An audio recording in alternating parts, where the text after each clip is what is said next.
अनंत कोटि ब्रह्मांड नायक राजाधिराज योगीराज परब्रह्म श्री सच्चिदानंद सद्गुरु साईनाथ महाराज की जय।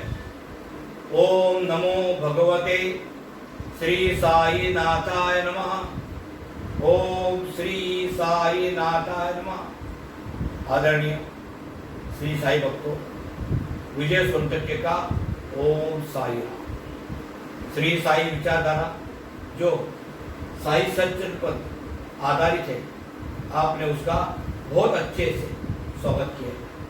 आज श्री साई विचारधारा की चौथी कड़ी आपके सामने पेश करना जा रहा हूं, जिसमें श्री साई बाबा के विचार, अनुभव, उपदेश और प्रार्थना सुन सकेंगे। और साथ में आज का कड़ी का मुख्य विषय भक्ति।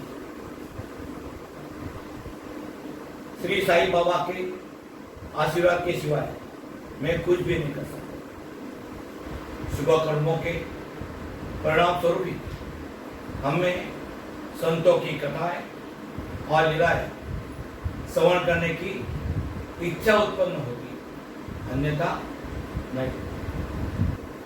श्री साई बाबा का स्मरण करना ही जीवन और मृत्यु की पहली हल करना साधनाओं में यदि श्रेष्ठ तथा सरल साधना है, क्योंकि इसमें कोई द्रव्य व्यय नहीं होता। केवल मामूली परिश्रम भविष्य नितांत फलदायक होता है। जब तक इंद्रिय बलिष्ठ है, क्षण क्षण में इस साधनाओं का आचरण में लाना चाहिए। हमें श्री साई बाबा के पवित्र चरण कमलों में श्रद्धा रखनी चाहिए। बाबा तो हर इंसान के भाग्य विधाता और प्रेममय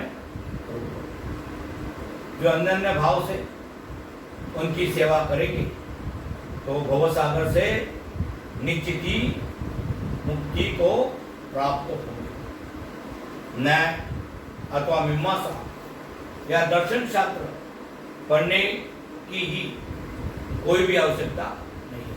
न्याय अथवा मीमांसा या दर्शन शास्त्र पढ़ने की कोई आवश्यकता नहीं। जिस प्रकार नदी या समुद्र पार करते समय नाविक पर विश्वास रखते हैं, उसी प्रकार का विश्वास हमें भवसागर से पार करने के लिए सद्गुरु पर करना चाहिए।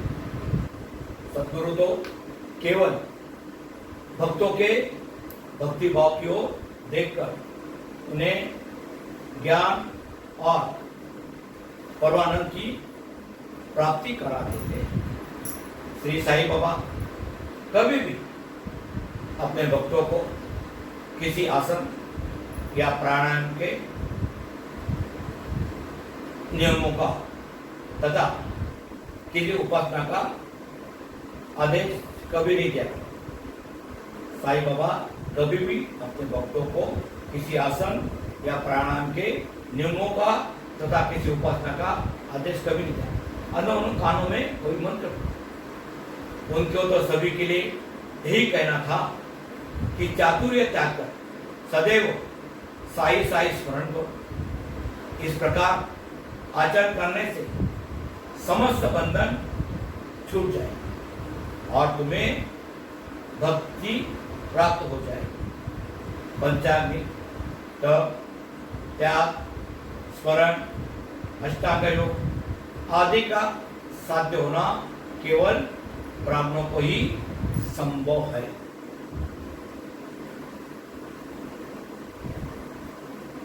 श्री साई बाबा के उपदेशों का जो कि वैदिक शिक्षा के समान ही मनोरंजक और शिक्षाप्रद ध्यानपूर्वक श्रवण एवं मनन किया जाए तो भक्तों को अपने मनोवांछित की फल की प्राप्ति हो जाए। तप साधन, तीर्थ यात्रा, व्रत एवं यज्ञ और दान से ही हरिभक्ति श्रेष्ठ है और सद्गुरु का ध्यान इन सबसे परम श्रेष्ठ है। सद्गुरु का ध्यान इन सबसे परम श्रेष्ठ है। जैसी भक्त की निष्ठा होती है और भाव होता है, बाबा उसी प्रकार उनकी सहायता करते हैं। जैसी भक्त की निष्ठा होती है और भाव होता है, बाबा उसी प्रकार उनकी सहायता करते हैं। कभी कभी तो बाबा अपने भक्तों की कठिन परीक्षा लेकर उन्हें उपदेश दिया करते हैं। केवल इतना ही ध्यान रखो, गुरु भी पृथ्वी के समान ही प्रेम दृष्टि से हमें संतोष प्राप्त होता है।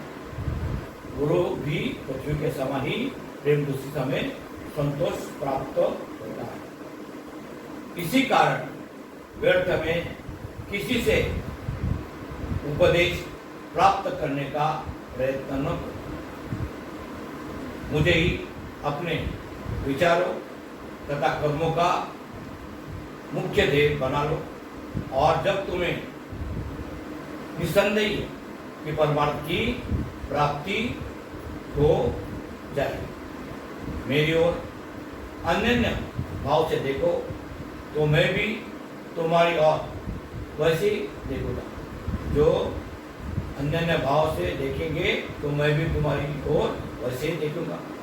इस मस्जिद में बैठकर निसंदेह बोलो, इन्हीं साधना या शास्त्रों के अध्ययन करने की कोई भी आवश्यकता नहीं, परंतु केवल और केवल गुरु में विश्वास ही पर्याप्त है। पूर्ण विश्वास रखो, गुरु ही करता है और वह धन्य है जो गुरु की महानता से परिचित हो, उसे ही हरि, हर और ब्रह्म का अवतार समझता है। आत्मज्ञान प्राप्त करने के लिए ध्यान अत्यंत आवश्यक है। आत्मज्ञान प्राप्त करने के लिए ध्यान अत्यंत आवश्यक है। ईश्वर के नाम के जप का महत्व तभी को विदित किए। ईश्वर का नाम के जप का महत्व सभी को विदित है, जो हमें पापों से बचाकर कुप्रवृत्ति से हमारी रक्षा कर जन्म तथा मृत्यु के बंधन से छुड़ा देता है। यह आत्मशुद्धि के लिए एक अत्यंत उत्तम साधन है, जिसमें न तो किसी सामग्री की आवश्यकता है न किसी निबंध की बंधन की। हमसे सुगम और प्रभावकारी साधन अन्य कोई नहीं। हमसे सुगम और प्रभावकारी साधन अन्य कोई नहीं। जो सद्गुरु या किसी आध्यात्मिक ज्ञान की खोज में निकालता है, उसकी ईश्वर सदैव सहायता करते हैं। किसी जितनी तीव्र उत्कंठा सर्व दर्शन की होगी, तदनुसार ही उनकी भक्ति और विश्वास से वृद्धि होती जाएगी और उतनी ही शीघ्रता से उनकी मनोकामना पूर्ण होगी।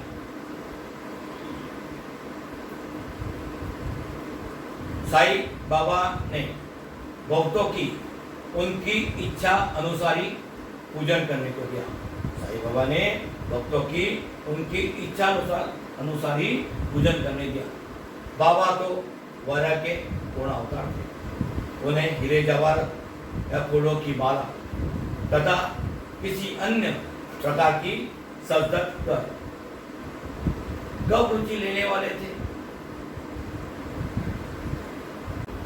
सद्गुरु सपने में भी अपने शिष्यों से लाभ या सेवा की लालसा नहीं, वह स्वयं उनकी सेवा करने को सदा ही तत्पर रहते हैं। उन्हें कभी भी भान नहीं होता कि मैं कोई महान हूं और मेरा शिष्य उससे तुच्छ है। सद्गुरु की मुख्य विशेषता ये है, उनके हृदय में सदैव परम शांति विद्यमान रहती है, कभी अस्थिर या अशांत नहीं होती और न उन्हें अपना ज्ञान का ही लेश मात्र गर्व होता है। उनके लिए राजा और उच्च नीच सब एक ही समान है। जब भक्त अन्य भाव से सद्गुरु की शरण में आ जाता है, तभी उसे अनुभव होने लगता है कि उसे सब धार्मिक कृत्य उत्तम प्रकार से चलते हैं और निर्गुण समाप्त होते हैं। बाबा अभी भी विद्यमान है और पहले से भांति अपने भक्तों की सहायता पहुंचाया करते हैं। बाबा अभी भी विद्यमान है और पहले से भांति अपने भक्तों की सहायता पहुंचाया करते हैं। विशेष भक्ति की कोई आवश्यकता नहीं, केवल और केवल गुरु को नमन या पूजन कराना ही पर्याप्त है। ये चरण अधिक पुरातन तथा पवित्र है। जब तुम चिंता से मुक्त होकर मुझ पर पूरा विश्वास करोगे, तभी तुम्हें अपने ध्येय की प्राप्ति हो जाएगी। जब तुम चिंता से मुक्त होकर मुझ पर पूरा विश्वास करोगे, तभी तुम्हें अपने ध्येय की प्राप्ति हो जाएगी। आज का सुविचार, जो परमात्मा का ध्यान व चिंतन प्रेम और भक्ति पूर्वक करता है, परमात्मा भी उनकी अविलंबित सहायता करता है। जो परमात्मा का ध्यान व चिंतन प्रेम और भक्ति पूर्वक करता है, परमात्मा भी उनकी अविलंबित सहायता करते हैं। तो आज का विषय हमारा है भक्ति। अब भक्ति के बारे में कहेंगे। श्री साईं बाबा की भक्ति करना बहुत ही सरल है। उनके लिए पैसा खर्च करने की कोई आवश्यकता नहीं। उनका मन की सच्चाई से एक नमस्कार ही करना ही पर्याप्त है। उनको मन से सच्चाई से एक नमस्कार करना ही पर्याप्त है। श्री साई स्मरण, निष्ठा और भक्ति के कलयुग में मोक्ष प्राप्त करने का एकमात्र साधन केवल साई बाबा का नामस्मरण और चिंतित है। जो भक्त नित्य प्रति साई का नामस्मरण और पूजन करता है और श्री साई सच्चित्र का पाठ मनपूर्वक करते हैं और उनकी श्रवण करने से मुक्ति हो जाएगी। श्री साई का दर्शन कराना ही भक्तों के लिए वेद मंत्र था। श्री साई का दर्शन कराना ही भक्तों के लिए वेद मंत्र है। जो भक्त बाबा का नमन कर अन्य भाव से उनकी शरण जाता है, फिर उसे कोई साधना करने की आवश्यकता नहीं। जो भक्ति पूर्वक एक पत्र, फूल, फल या जल भी अर्पण करता है, तो मैं उस अंतःकरण वाले भक्तों के द्वारा अर्पित की गई वस्तु का स्वीकार कर लेता। जब अजाबी तुम मेरा स्मरण करोगे, मैं तुम्हारे साथ ही रहूंगा। भावपूर्वक बाबा के चित्रों को देखना ही बाबा के प्रत्यक्ष दर्शन करना। विशेष भक्ति की कोई ही आवश्यकता नहीं है। केवल गुरु को नमन कर या पूजन कर ही पर्याप्त है। केवल गुरु को नमन और पूजन करना ही पर्याप्त है। प्रेम तथा श्रद्धा द्वारा किया हुआ नमस्कार ही मुझे पर्याप्त है। समस्त चेतनाओं, इंद्रियों, प्रवृत्तियों और मन को एकाग्र बाबा के पूजन और सेवा की ओर लगाना चाहिए। पुत्रम पुत्र से क्या लाभ? यदि पूजन और ध्यान आदि करने की अभिलाषा है तो शुद्ध मन और अंतःकरण से होनी चाहिए।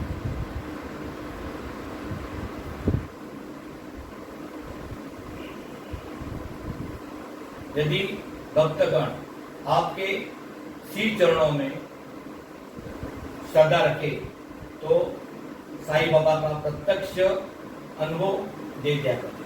यदि भक्तगण आपके श्री चरणों में श्रद्धा रखे तो श्री साईं बाबा प्रत्यक्ष अनुभव दे दिया करते। साईं बाबा के पूजा के लिए हार, नारियल, फल और मिठाई आदि सामग्री की कोई आवश्यकता नहीं। साई सचरित्र ग्रंथकार श्री हेमाडपंत कहते हैं, उपासना की ओर सर्वदा नवीन पद्धति बताते हैं। वे कहते हैं कि सद्गुरु के पाद पूजा के निमित्त आनंद रासों के उष्ण जल को उन्हें सत्य प्रेम रूपी चंदन का लेप कर दृढ़ विश्वास रूपी वस्त्र पहना तथा कोमल और एकाग्र चित्त रूपी फल उन्हें अर्पित करो। भाव रूपी तिलक उनके श्री मस्तक पर लगाओ। भक्ति की कचरी बांधकर अपना मस्तक उनके श्री चरणों पे रखो। इस प्रकार की साईं बाबा को समस्त आभूषणों से विभूषित कर उन्हें अपना सर्वस्व विचार करो। उष्णता से दूर करने के लिए भाव भी सदा चवर डुलाओ। इस प्रकार आनंददायक पूजन करो और उनसे प्रार्थना करो, हे साईं, आपके श्री चरण धन्य और उनका स्मरण कितना ही सुखदायी है। आपके भव भय विनाशक स्वरूप का दर्शन भी धन्य है, जिसके फलस्वरूप कर्म बंधन छिन्न भिन्न हो जाते हैं। यद्यपि आप हमें आपके सगुण स्वरूप का दर्शन नहीं हो सकता, फिर भी यदि भक्तगण आपके श्री चरणों में सदा रखे तो आप उन्हें प्रत्यक्ष अनुभव दे दिया करते हैं। कोई भी आपकी संपूर्ण जीवन गाथा न जान सका। इसीलिए यदि शेषकर ये है अन्य न भाव से आपके श्री चरणों की शरण में आ जाए और अपने पापों से मुक्त होने के लिए एकमात्र आपका ही नाम स्मरण करते हैं।